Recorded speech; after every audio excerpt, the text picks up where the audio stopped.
ሉላ የልጇን አጋች የሆነችዋን ማለትም የልጇን ገዳይ የሆነችው የምርመራ ሚስት ምንም ነገር ማድረግ እንደማትፈልግና መክሰስም ሆነ ለባለቤቷ ማሳወቅ እንደማትፈልግ ለነቤዛ ትነግራቸዋለች። ቤዛም እንዴት እንደዚህ ትያለሽ በማለት ሳሚና ሱራፌልም እንዴት ነው እንደዚህ የምትዩ? ምን አይነት አስተሳሰብ ነው? እች እኮ ትልቅ ወንጀለኛ ናት። ህፃን ልጅ ገና ምንም የማያውቅ ህፃን ልጅ አፍኖ መግደል ማለት ትልቅ ወንጀል እንደሆነ አታውቂም? ለምንድን ነው እንዳትቀጣ የምትፈልጊው? ምንድን ነው ችግርሽ አንቺ? በማለት ቢጠይቋትም አይ አልፈልግም፣ ምክንያቱም ዘገየና እሷ እኮ ባልና ሚስት ናቸው። እኔና ዘገየ ደግሞ ጀስ በዚች በቤዛ ጉዳይ ነው የተገናኘ ነው የተዋወቅ ነው። እንደውም ብዙ ረጅም ታሪክ አለ እናንተ የማታውቁት ነገር። ያን ጊዜ ቤዛ ታግታ እያለ እኔ እሱን መኪና ውስጥ ተደብቄ እሱን ለማገትና ለማስፈራራት ሞክሬ ነበር እንደውም። እናም በዛ ነው የተግባባ ነው። ስለዚህ እኔም ራሱ ትልቅ ወንጀለኛ ነበርኩኝ። ምክንያቱም አንድ የህግ አካል የሆነን ሰው በቢላ በጩቤ ማስፈራራት በጣም ከባድ ነው። እሱ ግን ነፍሰ ጡር ስለሆንኩኝ ነበረ ያን ሁሉ ያሳልፈኝ። እናም ደግሞ በጣም መልካም ሰው ስለሆነ ነው። እሱ እውነትም አዎ ለእውነት እየቆመ ነው።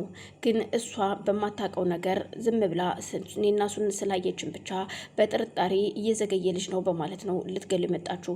እኔ ከዚህ በፊት እርግጥ አይቻት አላቅም። ትናንትናም ብቻ ነው እዚህ ቤት የመጣችሁ ነግሬያችኋለሁ። ስለዚህ ምንም ነገር መቆስቆስ አልፈልግም። ከዚህ በኋላ በዚህ ይብቃኝ፣ ሰላም ነው የምፈልገው። በቃ ልጄን እንደሆነ በጥንቃቄ ጠብቃለሁ ትላችኋለች። እነቤዛም ግራ ተጋብተው ሳሚም ሆነ ሱራፌል ቆይሽኛ ለምን በህግ አትጠየቅ? ለምንኛ ዋጋዋን አንሰጣትም? ምንድን ነው የምትፈልገው? በማለት ቢጠብን ሁለቱ ያወራሉ። ቤዛ አሁ እንደዚህ አይነት ነገር መደረግ የለበትም፣ ግን መቀጣት ካለባት እሷ የምትቀጣው በህግ ነው። ግን ደግሞ እንደምታዩት ነው እህቴ ሉላ ምንም ነገር እንዳትደረግ ብላለች። ስለዚህ እኔ ዘገየን ላገኘው ፈልጋለሁ አሁን በማለት ለዘገየ ስልክ ደውላ ዘገየን ታገኘውና ዘገየን እዩልህ ከዚህ በኋላ ከሉላ ጋር ያለህ ግንኙነት ምንድን ነው? ግንኙነታችሁ አንተና ሉላ ምንድን ነው የሚል ጥያቄ ነበር የተነሳው። እንዴ ምን ነው ቤዛ ምን ሆነሽ ነው? ያው ማንኛውም ሰው እንደሚተዋወቀው እኔ ተዋወቅኳትኝ እና ምን ችግር አለው? ሰውን መተዋወቅ ምን ችግር አለው ወይ ቢላትም ቤዛ ግልጽ አድርጋ መናገር ስላልፈለገች እንደዛ ሳይሆን ከዚህ በኋላ እንደውም ከእህቴ ከሉላ ጋር ያለህን ግንኙነት እንዲቆም እፈልጋለሁ። አንቺም የባለቤቴን አይነት ጸባይ ነው ያለሽ ልበል? ቤዛ ምንድን ነው የምትዩ? እንግዳውስ ካወቀ አዎ ባለቤትህ እውነቷን ነው። ስለዚህ ለባለቤትህ ብቻ ነው አንተ የምትገባው። ይቅርታ እኔ አሁን እርግጥ ትዳር ላይ አይደለም ያለሁት፣ ከትዳሬ ጋራ ተለያይተናል፣ ትዳሬ ፈርሷል። አሁን ጫፍ ላይ ነው ያለው፣ ልንጨርስ ነው፣ በህግ የተያዘ ጉዳይ ነው ሲል ይነግራታል። እኮ ለምን በምን የተነሳ?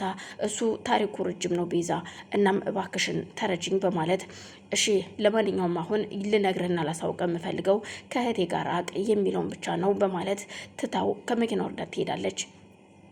ኢንስፔክተሩም ግራ የተጋባ ሲሆን ይሄ ነገር ቆይ ባለቤቴ ሂዳ ይሆን እንዲች የተረገመች ምናልባት ሂዳ እንዳይሆን ሉላን አግኝታት እንዳይሆን በማለት ስልክ ደውሎ አሁኑኑ ላገኝሽ እፈልጋለሁ ሲላት እሺ በማለት ነበር። እሱ ወዳለበት ቦታ ስትመጣ ቆይ እኔ ምልሽ ሉላን ምንድን ነው ያደረግሻት? ከሉላ ጋር ተገናኝተሻል ወይ?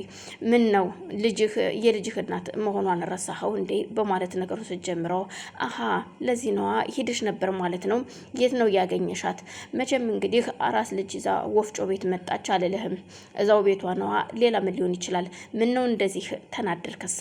አቃጠለህ? የልጅን እናትና ያን አስቀያሚ ልጅን ስላየሁብህ ነው ወይ? በማለት ስትናገረው እዩልሽ እላፊ ቃል እንዳትናገሪ፣ ጭራሽ ለዛውም ልጇንም አይተሸዋል ማለት ነው ወይ? አንቺ የተረገምሽ፣ አሁን አይንሽን ላይሽ አልፈልግም፣ ከመኪና ላይ ውረጅልኝ በማለት በቁጣ እያስወረዳታል። እሷን ፈርታ ስለነበር አላንቀራቀረችም። ወደው ነበር ከመኪና ወርዳ የሄደችው። ቆይ ሉላን አሁን ምንድን ነው ምላት? ደውዬ ምንድን ነው ምላት? እህትሽ እንደዚህ አለችኝ ወይስ ምን? ለማንኛውም አሁን አልደውልላትም፣ ለሉላ መረጋጋት ይኖርብኛል እኔም በማለት እንደገና ስልኩን መልሶ ያስቀምጠዋል። ሉሲ ከሮቤል ጋር ነው ያለችው። ሮቤል እጅና እግሯን አስሮ በውሃም ሆነ በምግብ እየቀጣት ነው። ቆይ እኔ ምልህ ሮቤል ምን እያደረክ ነው? እባክህን ስለ አለፈው ፍቅራችን ስትል ቢያንስ እንኳን ሌላው ሁሉ ቢቀር ውሃ አጠጣኝ የሚል ነገር ነበር የጠየቀችው። አሁን ዝም በይ ይላታል። ከእግሩ ስር አስቀምጧታል። እሱ ሶፋ ላይ ቁጭ ብሎ እንደፈለገ እየተንደላቀቀ፣ እሷን ግን መሬት አስቀምጧት ባዶ ሲሚንቶ ላይ እጁና እግሯ ታስሯል። እሺ ቢያንስ ውሃ እንኳን አጠጣኝ እባክህን ልለምንህ፣ በቃ አጥፍቻለሁ፣ ይቅርታ ማድረግ አድርግልኝና ይቅርታም አድርግልኝ። ስለዚህ ሁሉም ነገር መስተካከል አለበት እና መባክህን ቢያንስ ውሃ እንኳን አጠጣኝ ስለ ፈጣሪ ብለህ ብላ ብትማጸነው ድምፅሽ እየረበሸኝ ነው ሴትዮ ዝም ልትይ ትችያለሽ ወይ? አሁን አፍሽን ዝጊ የሚል ነበር መልሱ። ሮቤል እባክህን አሁንም አፏ ሳይዘጋ መለመናዋን ትጀምራለች። ድምፅሽ እየረበሸኝ ነው ብዬሻለሁ፣ እየረበሸኝ ነው። ያበላሸሽው ራስሽ ነሽ ነገሩን። ስለዚህ አርፈሽ ቁጭ በይ፣ ድምፅሽን መስማት አልፈልግም በማለት አዋቃለሁ የኔ ነኝ ያበላሸሁት። ስለዚህ አሁን ውሃ አጠጣኝ፣ ቢያንስ እንኳን በውሃ አትቅጣኝ እባክህን፣ ጉሮሮዬም ደርቋል፣ ጨጓራዬንም እያቃጠለኝ ነው። ስለዚህ ባክን ተለመነኝ ስትለው አንቺ እንደውም እንዳልጨረሰሽ በማለት ምንም ነገር ራሷን መከላከል በማትችልበት ሁኔታ ያለችው ሉሲ ተነስቶ ያንቃታል። እባክህን ስለፈጠረህ ብለህ ካልሆነ ደግሞ ወደዛ ወደዚህ ሳትል ጨርሰኝና ገላግለኝ በማለት ስትለው አንቺ እኔማ አልጨረሰሽም፣ ገና ካንቺ የምፈልጋቸው ነገሮች ስላሉ፣ ግን አፍሽን ዝጊ፣ ድምፅሽን መስማት አልፈልግም በማለት በጥፊ መቷት ተመልሶ ይቀመጣል። አሁን ላይ እነሳሚ ቆይ እሺ አሁን ይችልሽ እንዴት ነው ማግኘት የምንችለውና ልናድናት የምንችለው በምን አይነት መንገድ ነው በማለት እየተመካከሩ ነው። ግን ደግሞ ቢመካከሩም ሮቤል ጠባቂ እንዳለው ማንኛቸውም ያውቃሉ።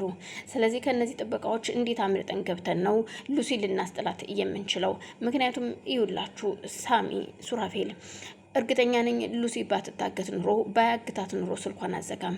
አሁን ነው ገና እየገባኝ ያለው። ግን ደግሞ ምናልባት አብረው እየሰሩ ቢሆንስ እየተማከሩብን ቢሆንስ? ይህን ግን ታውቃላችሁ ግን ሲል በፍጹም አይደለም፣ እኔ ከሁኔታዋ ተረድቻታለሁኝ። ያን ቀን እኮ ያለ ምክንያት አይደለም እሱን በአካፋ ለመምታትም የሞከረችው፣ ባይሳካላትም ለመምታት ሞክራ ነበረ። ስለዚህ እሱም ደግሞ በተለየ መልኩ ነበረ እይታውን አንጠልጥሏት ወደ ውስጥ የገባው። ስለዚህ ለሉሲ ልንደርስላት ይገባል እባካችሁ በማለት ሁሉም ይመካከራሉ። ግን ደፍሮ የሚገባ ሰው ነው። እኛም ቤት ቢሆን አሁን ላይ ጥበቃ ያስፈልገናል በማለት ቤዛ ነገሩን ታመጣዋለች። የምን ጥበቃ ነው ደግሞ እኛም ያስፈልገን? ምክንያቱም እንደዚህ ሰው እየዘለለ እየገባ ህፃን ልጅ አጠፋ የሚገል ካለ ለምን እኛንስ ለኛም ለህይወታችን ታሰጋናለች እቺ ሴት። ስለዚህ ጥበቃ ያስፈልገናል በማለት ቤዛ ትናገራለች። እንግዲህ እኔ ምን አውቃለሁኝ? ቆይች ሴት ግን ቆይ ማናት? ምንድናት? ከጀርባዋ ምንድን ነው ነው ወይስ ለመርማሪው ለምን አይነገረውም? ከመርማሪው ጋር ምንም እንደሌላቸው ነግራኛለች እህቴ።